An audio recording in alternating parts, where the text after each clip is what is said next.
हम ये पढ़ते हैं, आप तो पैरवी करते हैं सरदार पटेल को होना चाहिए, आप एक आदमी पैरवी करता है जवाहरलाल नेहरू को होना चाहिए। हम ये पूछते हैं क्या इन दोनों से योग्य अम्बेडकर साहब नहीं थे?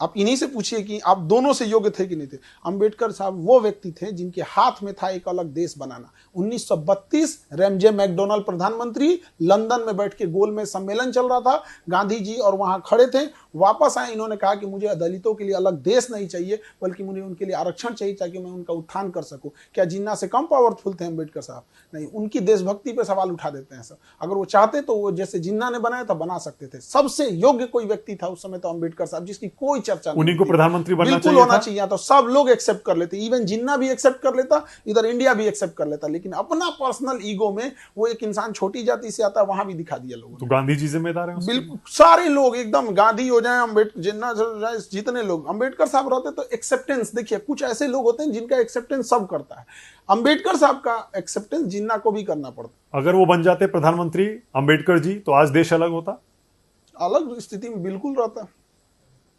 आज वो स्थिति नहीं होती, पिछड़ों की, दलितों की, बहुत सुधार, या अल्पसंख्यकों की सुधार रहता। आज आप बताइए संविधान में आपको कोई कमियां दिखती हैं? जो कुछ रही जरूरत के हिसाब से हम लोग सुधार देते हैं यहाँ पे, लेकिन कितना अथक प्रयास करके उन्होंने बताया। लेकिन बात यहाँ है ना कि यहाँ दो ऑप्शन दिए जाते हैं, नेहरू अच्छे कि पटेल अच्छे। कहे भैया अंबेडकर साहब को कहेगा आप किए। अब किसी शाकाहारी इंसान से आप पूछिएगा कि मटन खाओगे कि चिकन, वो बेचारा चुप हो जाएगा, भैया वो तो शाकाहारी है, उसका ऑप्शन पनीर गायब है। सोशल सिक्योरिटी तो बढ़ी है, ये तो आप मानेंगे देश में? चीजें राशन दिया जा रहा है 80 करोड़ लोगों को, फिर तमाम तरह की और योजनाएं हैं, आप मानते हैं? हाँ, चीजें तो दी जा रही हैं गवर्नमेंट को, चीजें बहुत सारी चीजें कर रही, बट अगेन क्या है कि आप समझिए 80 करोड़ लोगों को अगर राशन मिल रहा है तो एक दूसरे नजरिए से देखिए ये देश के लिए क्या संकेत दे रहा है। जिस देश में 80 करोड़ लोग 5 किलो राशन के लिए लाइन में लग रहे हैं, उन देश के लोगों के पास रोजगार का उपलब्धता नहीं है। क्योंकि अगर कोई व्यक्ति 50-60 हजार रुपया कमाने लगा, वो स्वेच्छा से छोड़ देगा उस चीज़ों को कि भैया हमको अब लाइन लगाने की ज़रूरत नहीं है। ये ज़रूरत है, ये दुनिया को एक बार इस पे भारत से सीखना चाहिए कि हमने कैसे अपने किसानों को बर्बाद किया। अमेरिका को, रूस को भारत आके ये सीखना चाहिए कि हमने कितना अच्छे से बर्बाद कर दिया अपने किसानों को। किसान जो फसल उगाया उसको 5 किलो के राशन के लिए हम लाइन में लगा दिए, ये काम किए हम लोग। सोचिए अपने से कल्पना करके, किसान लाइन में लगा है, जिसने अनाज उगाया ना, फिर वही बोरा लेके अनाज के लिए लग गया है। और हकीकत मायने में देखिए, वो किसान गेहूं और चावल के लिए लाइन में नहीं लगा है।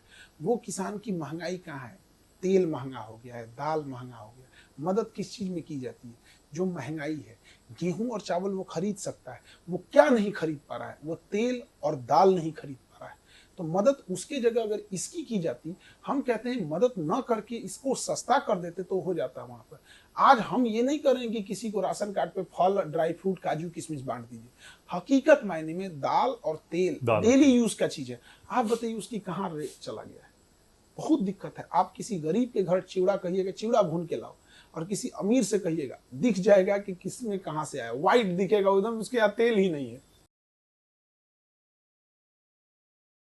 खान सर यानी कि फैजल खान मीडिया में और लोगों के बीच में, शिक्षा के क्षेत्र में और शिक्षाविदों के बीच में एक खास पहचान लेकर अपनी इस दुनिया में, भारत में अपना नाम कमा रहे हैं।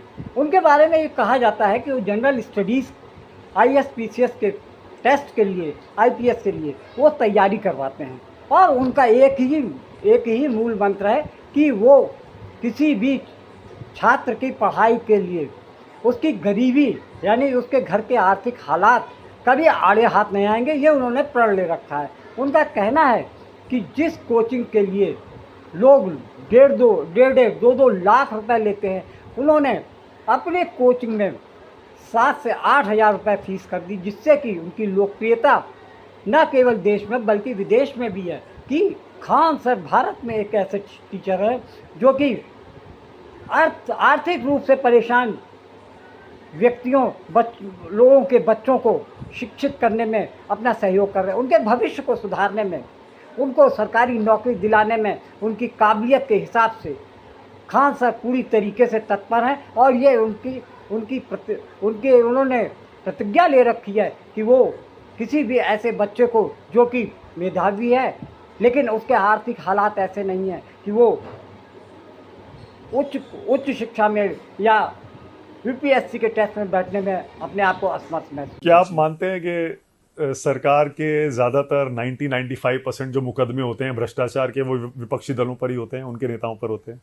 तो भैया ये तो और ये तथ्य है, ये फैक्ट है। ये तो लोकतंत्र है। मान के चलिए ये पार्टी आई, उसको साफ कर दिया, अगली बार वो आए तो इसको साफ कर दे, तो इससे अच्छा क्या चीज है?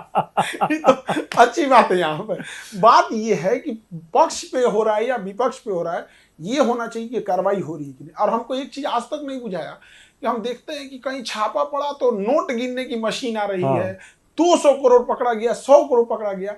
हम आपसे पूछते हैं वो पैसा गया कहाँ? कभी सुने हैं? कभी उसको भी दिखाया कीजिए कि भैया पकड़ा के गया कहाँ? सरकारी खजाने में जाता है। वो क्यों नहीं दिखाते हैं कौन सी ट्रेजरी में गया उसका बिल? हाँ। तो एक बार ये भी तो दिखा देना चाहिए। आप लोग ये दिखा देते हैं कि नोट गिनने की मशीन पीएनबी बैंक से आई है, ये नोट गिना जा रहा है। हाँ। आज जब वो सरकार ट्रेजरी में जमा करे, एक तो बस थंबनेले बना के दिखा दीजिए, ये रसीद। तो आपको शक है कि वो कोई खा जाता है? लोकतंत्र है, शक की बात नहीं है। सवाल पूछ रहे हैं, हमने आज तक बिल नहीं देखा। आप पत्रकारिता में इतने सीनियर पत्रकार हैं, आप कितने बिल दिखाए होंगे कि ये ट्रेजरी का बिल है, 200 करोड़ जमा हुआ है?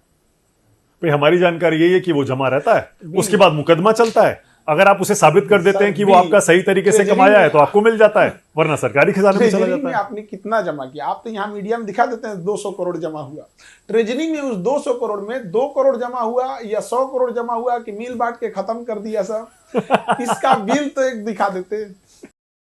खान सर का यानी जो शिक्षक हैं, स्टूडेंट के बीच में काफ़ी जनप्रिय और लोकप्रिय हैं, उनसे जब ये पूछा गया क्या वो राजनीति में भी जाने की मंशा रखते हैं, क्या वो आने वाले चुनाव, विधानसभा चुनाव में किसी न किसी दल से चुनाव लड़ने जा रहे हैं, इस पर खान सर ने सीधा सीधा और बेलौस जवाब देते हुए कहा, बेबाकी से अपनी बात कही और कहा कि क्या समाज सेवा करने के लिए चुनाव जीतना जरूरी है, राजनीतिक दल में जाना जरूरी है? हम सिर्फ स्टूडेंट्स के बारे में सोचते हैं, उनके भविष्य को लेकर। और जिस क्षेत्र में मैं काम कर रहा हूँ, मैं उस जरिए युवाओं को एक सुरक्षित भविष्य और संपन्न भविष्य देने की तैयारी कर रहा हूँ। चुनाव लड़ने की बात है तो चुनाव तो मैं नेता तो हूँ नहीं कि जो मैं अपने लाभ और हानि को देखते हुए राजनीतिक दल को ज्वाइन करूँगा। हाँ, ये बात ज़रूर है कि मैं हमेशा छात्रों के हित के लिए हमेशा उनके साथ में खड़ा दिखूंगा। जैसा कि पिछली बार बीपीएससी के जो परीक्षार्थी थे, उनके ऊपर जब बुरा समय आया, उनके ऊपर जब सरकार का दमन चला, तब मैं उनके सामने खड़ा रहा। हाँ, ये बात ज़रूर है कि मैं उन समर्थकों, उन राजनीतिक दलों को ज़रूर समर्थन करूंगा जो छात्रों के बारे में, छात्रों के, युवा जिसको कहा जाता है कि युवा भारत है, अगर उनकी समस्याओं को ध्यान देते हुए कोई मेरे से बात करता है तो मैं उन राष्ट्रीय दलों को, उन क्षेत्रीय दलों को ज़रूर सपोर्ट करूंगा कि जो हमारी बात यानी बच्चों की बात, युवा भारत की बात, नौजवानों की बात करेगा, उनके साथ मैं खड़ा दिखूंगा। ये से देखिए ये देश के लिए क्या संकेत दे रहा है। जिस देश में 80 करोड़ लोग 5 किलो राशन के लिए लाइन में लग रहे हैं, उन देश के लोगों के पास रोजगार का उपलब्धता नहीं है। क्योंकि अगर कोई व्यक्ति 50-60 हज़ार रुपया कमाने लगा, वो स्वेच्छा से छोड़ देगा उस चीज़ों को कि भैया हमको अब लाइन लगाने की ज़रूरत नहीं है। ये ज़रूरत है, ये दुनिया को एक बार इस पे भारत से सीखना चाहिए कि हमने कैसे अपने किसानों को बर्बाद किया। अमेरिका को, रूस को भारत आके ये सीखना चाहिए कि हमने कितना अच्छे से बर्बाद कर दिया अपने किसानों को। किसान जो फसल उगाया उसको 5 किलो के राशन के लिए हम लाइन में लगा दिए। ये काम किए हम लोग। सोचिए अपने से कल्पना करके, किसान लाइन में लगा है, जिसने अनाज उगाया ना, फिर वही बोरा लेके अनाज के लिए लग गया है। और हकीकत मायने में देखिए, वो किसान गेहूं और चावल के लिए लाइन में नहीं लगा है। वो किसान की महंगाई कहाँ है? तेल महंगा हो गया है, दाल महंगा हो गया। मदद किस चीज़ में की जाती है? जो महंगाई है। गेहूं और चावल वो खरीद सकता है, वो क्या नहीं खरीद पा रहा है? वो तेल और दाल नहीं खरीद पा रहा है। तो मदद उसके जगह अगर इसकी की जाती, हम कहते हैं मदद न करके इसको सस्ता कर देते तो हो जाता वहाँ पर। आज हम ये नहीं करेंगे कि किसी को राशन कार्ड पे फल, ड्राई फ्रूट, काजू किशमिश बांट दीजिए। हकीकत मायने में दाल और तेल डेली यूज का चीज़ है। आप बताइए उसकी कहाँ रेट चला गया है? बहुत दिक्कत है। आप किसी गरीब के घर चिवड़ा कहिएगा, चिवड़ा भून के लाओ, और किसी अमीर से कहिएगा, दिख जाएगा कि किसमें कहां से आया, व्हाइट दिखेगा एकदम, उसके यहाँ तेल ही नहीं है। पिछले एक दशक में ऐसा कोई टीचर नहीं हुआ जो कि खान साहब के मुकाबले में लोकप्रिय हुआ हो। पिछले 10 साल में जिस तरीके से यूपीएससी की तैयारी कराने वाले, जीएस स्टडीज़ कराने वाले खान साहब बच्चों में बड़े लोकप्रिय हैं। हाँ, ये कहा जा सकता है कि पिछले 2-3 साल से खान साहब यानी फैज़ल खान मीडिया जगत में काफ़ी चर्चा में हैं।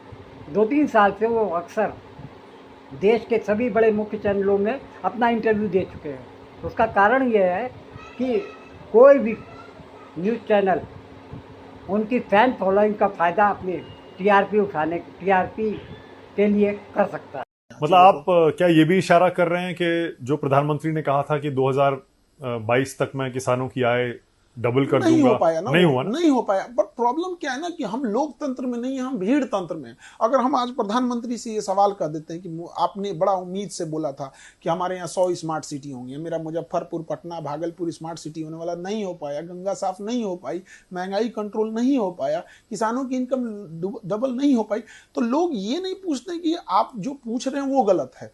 आप ये कहते क्यों पूछ रहे हो? अब हमको ये नहीं समझ में आता है, तो शायद हमें लगता है कि हमसे गलती हो गई। हमें ये सवाल सी जिनपिंग से पूछना चाहिए या डोनाल्ड ट्रंप से पूछना चाहिए, क्योंकि हमारे यहाँ तो लोग नाराज हो जाते हैं।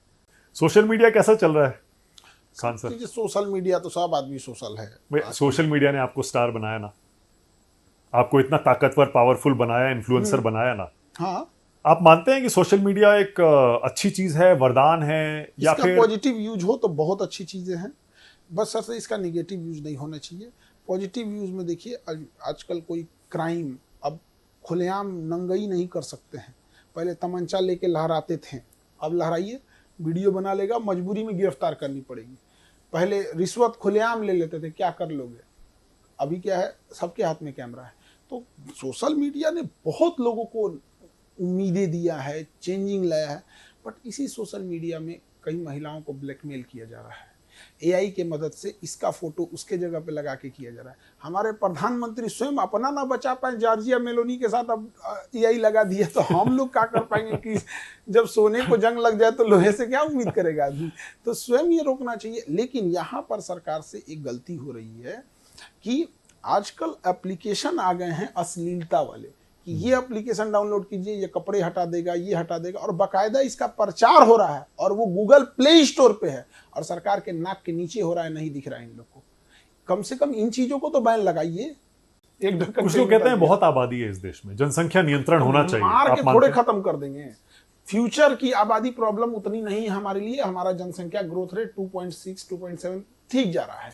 जो अभी बढ़ चुकी है, इसको मार के खत्म तो नहीं कर देंगे। तो इसके लिए क्या रास्ते, इनको कुछ कमाने का जरिया दिखा दीजिए कि हर इंसान 25-30 हजार की नौकरी कर सके। बहुत ज्यादा अरबपति नहीं बनाना है। एक घर में 5 इंसान है, अगर 20-20 हजार भी कमाता है तो एक घर में 1 लाख रुपए आ जाएगा। प्रॉब्लम कहाँ आती है कि हमने अपना माहौल ऐसा बना रखा है कि 5 आदमी के परिवार में 1 आदमी कमाएगा। हमने उसे व्यवस्था ही नहीं दे रखा है। आज भी गांव का किसान एक नॉर्मल गाय पालता है, उस गाय से उसको 10 से 15 लीटर दूध आता है। होल्स्टीन गाय उसको उपलब्ध करा दीजिए, वो 55 लीटर दूध देती है। कहाँ देगा कोई? कहाँ से वो खरीदेगा होल्स्टीन गाय? एचएफ होल्स्टीन फिजिशियन जो एचएफ होती है 55 लीटर दूध देती है, कहाँ से खरीदेगा किसान? नहीं खरीद पा रहा है, इसलिए वो परेशान है। मतलब देश की आपके हिसाब से सबसे बड़ी समस्या आज अनएम्प्लॉयमेंट, आप समझिए मेरी यही चीजों है। को। देश बदलने की जब भी हम बात करेंगे ना, तो बहुत बड़ा एस्पेक्ट हो जाता है। देश बनता है देशवासियों से। हमें ये करना है कि गांव का एक एजुकेशन, व्यक्ति हाँ। कैसे भी 25-30 हजार रुपया पर व्यक्ति कमा सके, चाहे जैसे भी लाइए। कोई जरूरी नहीं कि उसे एजुकेशन, अगर किसी को बेवकूफ बनाना है ना, तो उसको कहा जाता है कि एजुकेशन, क्योंकि एजुकेशन 25 साल लगते हैं। 25 साल बाद वो एजुकेशन जो उसको देंगे ना, वो बदल जाएगा। हम और आप जो एजुकेशन लिए हैं ना, आज की पीढ़ी के काम का नहीं है, वो चेंज हो जाएगा। उसमें आधा चीजें चेंज हो जाएगी। तो हम उसको एक ऐसी दवा दे रहे हैं जो काम करेगा 25 साल बाद, तब तक बीमारी चेंज हो जाएगी। तो एजुकेशन से आप कहिए कि कोई व्यक्ति अगर ग्रेजुएट कर लिया है या पोस्ट ग्रेजुएट कर लिया है, तो गारंटी यूनिवर्सिटी ले कि उसे इस काबिल बनाएंगे कि वो पोस्ट ग्रेजुएशन और ग्रेजुएशन के बाद 20-25 हजार की नौकरी कर सकता है। और अगर नहीं कर सकता है, ऐसे यूनिवर्सिटीज को बंद कर देना चाहिए।